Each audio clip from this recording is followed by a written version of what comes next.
बहुत पुरानी बात है। मगध राज्य में एक सोनापुर नाम का गांव था। उस गांव के लोग शाम होते ही अपने घरों में आ जाते थे और सुबह होने से पहले कोई भी घर के बाहर कदम भी नहीं रखता था। इसका कारण डाकू अंगुलीमाल था। डाकू अंगुलीमाल मगध के जंगलों की गुफा में रहता था। वह लोगों को लूटता था और जान से भी मार देता था। लोगों को डराने के लिए वह जिसे भी मारता उसकी एक उंगली काट लेता और उन उंगलियों की माला बनाकर पहनता। इसलिए उसका नाम अंगुलीमाल पड़ा। गांव के सभी लोग परेशान थे कैसे इस डाकू के आतंक से छुटकारा मिले। एक दिन गौतम बुद्ध उस गांव में आए। गांव के लोग उनकी आवभगत करने लगे। गौतम बुद्ध ने देखा कि गांव के लोगों में किसी बात को लेकर दहशत फैली है। तब गौतम बुद्ध ने गांव वालों से इसका कारण पूछा। ये सुनते ही गांव वालों ने अंगुलीमाल के आतंक का पूरा किस्सा उन्हें सुनाया। अगले ही दिन गौतम बुद्ध जंगल की तरफ निकल गए। गांव वालों ने उन्हें बहुत रोका पर वो नहीं माने।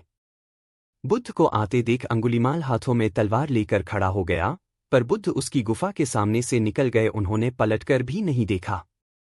अंगुलीमाल उनके पीछे दौड़ा, पर दिव्य प्रभाव के कारण वो बुद्ध को पकड़ नहीं पा रहा था। थक हार कर उसने कहा, रुको। बुद्ध रुक गए और मुस्कुराकर बोले, मैं तो कब का रुक गया, पर तुम कब ये हिंसा रोकोगे?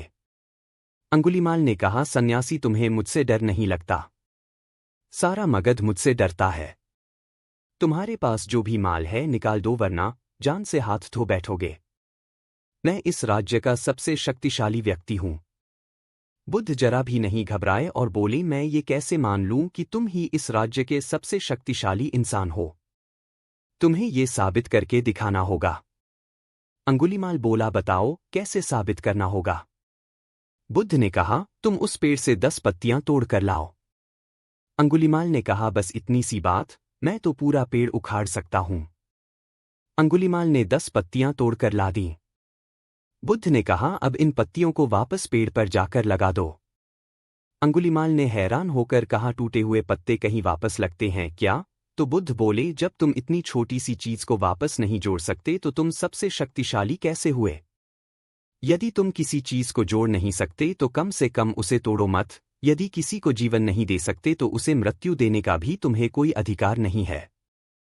ये सुनकर अंगुलीमाल को अपनी गलती का एहसास हो गया और वह बुद्ध का शिष्य बन गया और उसी गांव में रहकर लोगों की सेवा करने लगा। आगे चलकर यही अंगुलीमाल बहुत बड़ा सन्यासी बना और अहिंसका के नाम से प्रसिद्ध हुआ। इस कहानी से हमें यह शिक्षा मिलती है कि कोई भी इंसान कितना ही बुरा क्यों न हो, वह बदल सकता है। दोस्तों, अंगुलीमाल बुराई का एक प्रतीक है और हम सब में छोटे बड़े रूप में कोई न कोई बुराई है।